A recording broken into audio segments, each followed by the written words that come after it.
Hi, boys and girls. Today we're going to be working on making a triorama because I know some of you may be learning about dinosaurs in ancient times.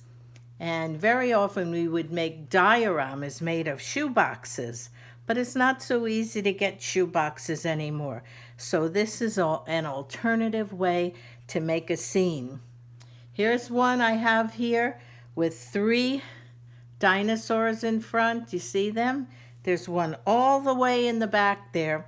And my background is a big volcano shooting up, fire and lava coming down around the blue sky. And then we have trees and grass all around, even down below. I will show you how we do it today.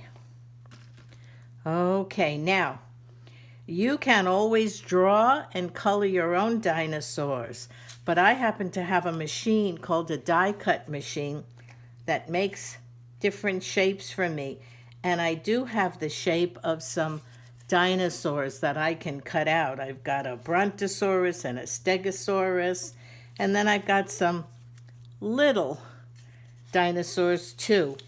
This just made it kind of easier for my students. And I have different colors. They can be colored and you can add details. But as I said, you can always draw your own dinosaurs and then cut them out. You also need a few strips of a heavy paper like a manila folder. These will help your dinosaurs stand. When you put them into your scene like this, you have to make a little stand in the back. You see that? That will help them stand up. So we're going to learn how to do all that today. And your background can be anything you want. You don't have to make a volcano. You can make some hills or trees and the sky and clouds.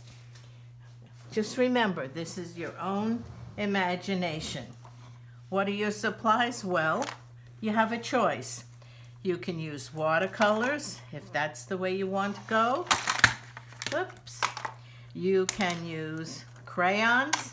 Crayons work very nicely with this. I have lots of crayons here. Or you can use markers.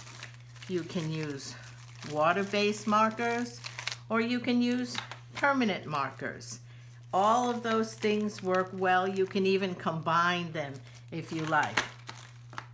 Another way to get a nice background, I looked through magazines and I found some scenes with forests and trees and even some upside down, and I just cut them in the shape I needed and I glued them on.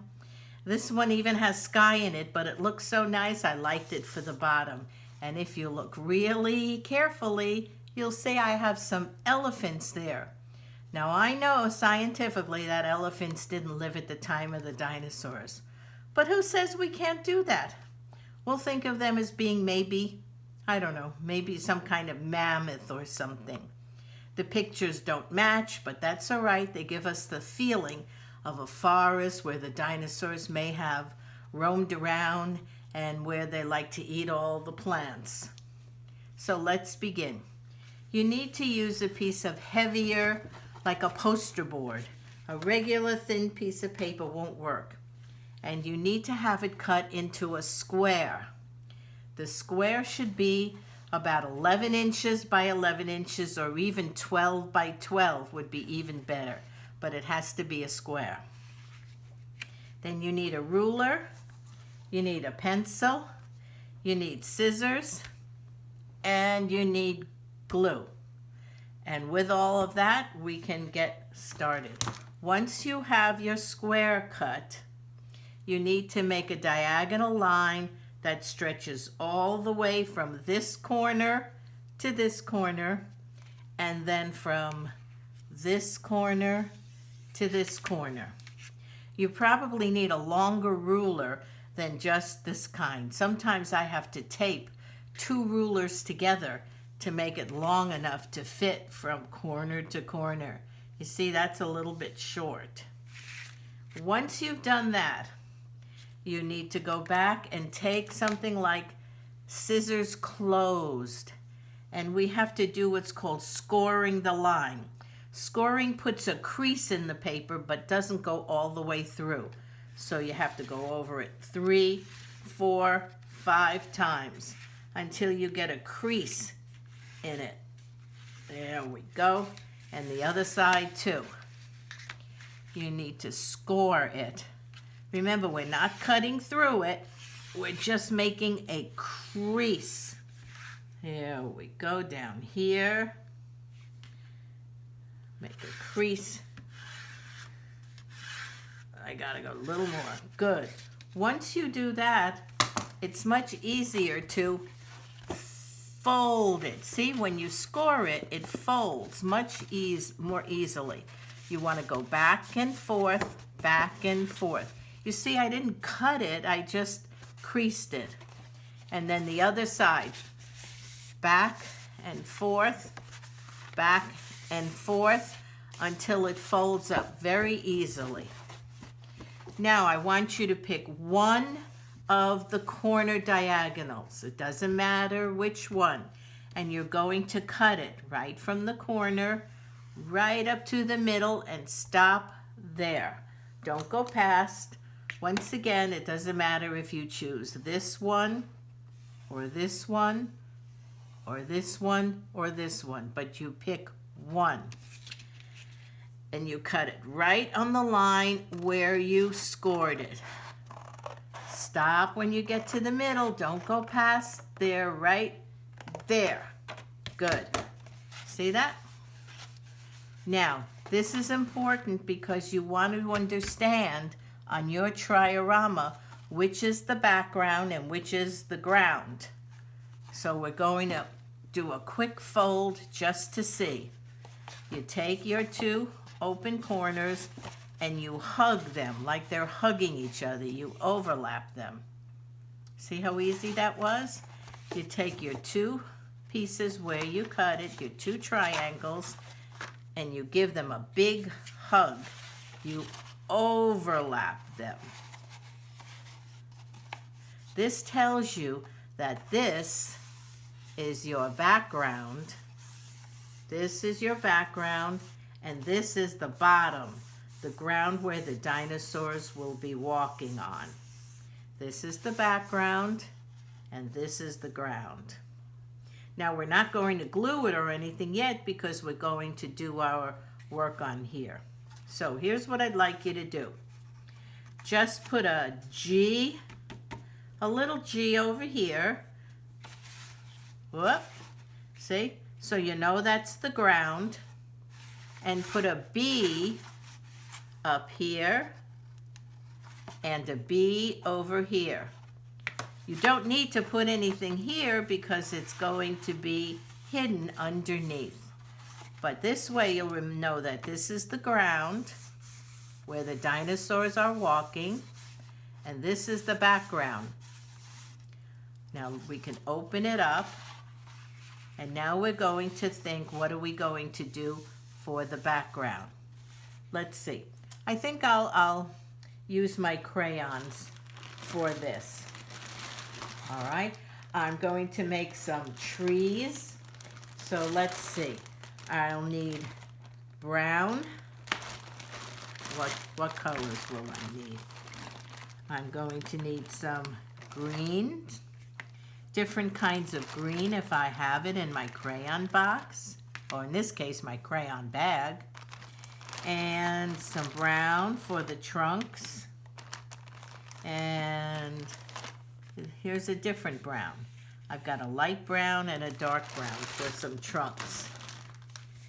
Here's where I'm going to do the trees. All up here. Remember, you don't have to do trees. You can do hills, mountains. I have a volcano here, but instead I'm going to do lots of trees. So I'm going to use the trunks of the trees here. I'm going to make some really tall trees with roots. Yeah, with roots and tall, gnarly looking trees here. There we go. With branches coming out, coming up right towards the top. One here. Here's another little branch. And I'm going to do another one next to it. Maybe use the other brown. This is a lighter brown, and this tree won't be as big. I'm going to have a tree trunk and some branches coming up. I haven't made the leaves yet on it. I wonder if I could find an even darker, almost like a reddish brown for another tree trunk. Let me look through my crayon stash here. Here's a sort of beigey, like an ash tree. All right, not bad.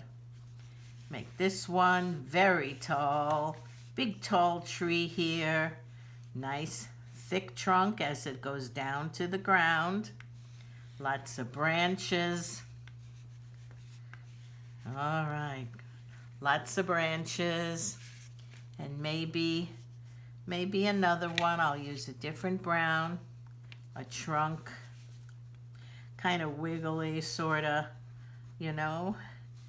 Here we go. This one will go right to the end. Lots of branches. Now that I know which is the background, I can erase that letter B because I don't want it to show in my final.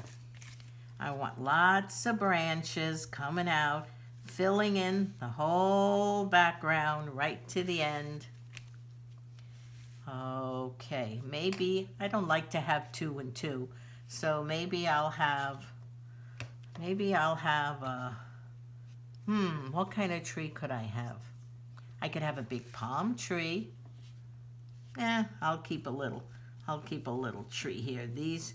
These trees are going to cross over each other. Big trunk.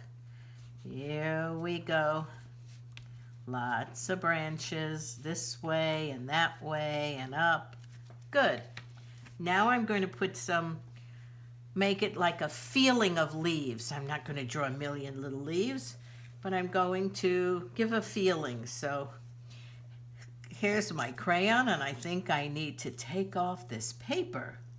It's going to be in my way. So let's get this off here. There.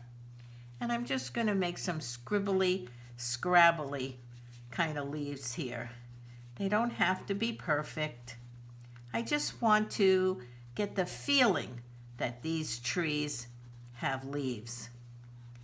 I don't have to worry about every little leaf looking exactly like a leaf. See, I'm sort of making scribbly lines, filling in the area. There we go. Yeah, I like that. Just some scribbly leaves. Up and down, squiggly, scraggly. There we go. And I think I'll do another one here with that green. Just some squiggly, scraggly leaves. There we go. You see, I'm not making exact leaves. I'm just sort of giving the idea, the feeling that these trees have leaves. All the way to the end. See how I went right to the end of my triorama. There we go. How's that? Now I think I'll pick a different green. Maybe this green. And, oh, this is a lighter green, yeah. And I'm going to get some squiggly, scraggly leaves in here. All the way up to the top of the tree. Here we go. Each branch will have some squiggly, scraggly leaves here. There we are. And maybe another one here. You know, if you want to make it like autumn too, and you can make the leaves reds and oranges and browns just like autumn, you can do that too. You can make your picture look like it's autumn where the designs were. I want to see if I can get a different green. Oh, I see a different green in my crayon bag. Here's a different green. I think I'll make one like that. It does look a little bit like the other green, but it is darker. I can have them overlap and fill in. There we are. Here we are. I think it needs some black lines just to make it look a little bit, I don't know, a little something. It needs a little something. Let me see in my crayon bag if I can find the black. Here we are. There. I'm going to just put some lines along the branches. I don't have to do every one, but there, just so it looks more rough like a tree. Oh, that's pretty easy, isn't it? I'm not doing every single branch, just a few, and it brings it out a little bit. There we go. A little bit here, a little bit there. There, see? It gives it a little bit of a pizzazz, you know? There, and here, I go right to the bottom of the trunk and start bringing up a few of my black lines just along the branches. I think that helps a little bit. Well, I think it's going to be a sunny day, so I need orange and yellow for the sun. I really don't want to keep it just yellow because we won't see it against this. So we'll have a little sun up here in the sky, nice and bright. There we go. I'm pressing pretty hard to get a nice bright sun. And right around it, I'm going to put some yellow and orange. Orange around the yellow, just to show that the sun is shining. It's a beautiful day for the dinosaurs. Yes, it is. Now I think that we need to get the rest of the sky in here. Although I need a little bit of the ground. A little bit of the ground. So let me get one of my greens. And I'm going to put a little bit of the ground in here. All right, right across here. A little bit of some hills. See, the ground is a little bit uneven. There we go. Here's a big hill in the background. Yeah. There we go. There's a hill going all the way up. And now we need the area where the dinosaurs are going to be walking. Remember, it's only this area. Look at how cool that looks. So we only need to do it here. Nothing here. So once again, I'll just do a little bit of green squiggles. A little bit here, a little bit there. Oh, let me get rid of that G since I don't need it anymore. I know this is the only one that I'm doing. I'll put some here. Just up and down, scribble, sort of like the grass would grow. You could even put some flowers there. I'm going to change to a little bit of this color and fill in. Put some here, leave some space. Doesn't have to be perfect. We want to give a feeling of the grass. I think I'll try this green here. There we are. There we are. See, here's where the dinosaurs are going to be walking. There, almost done. This didn't take so long, did it? And now back to this green. Just to fill in a little more.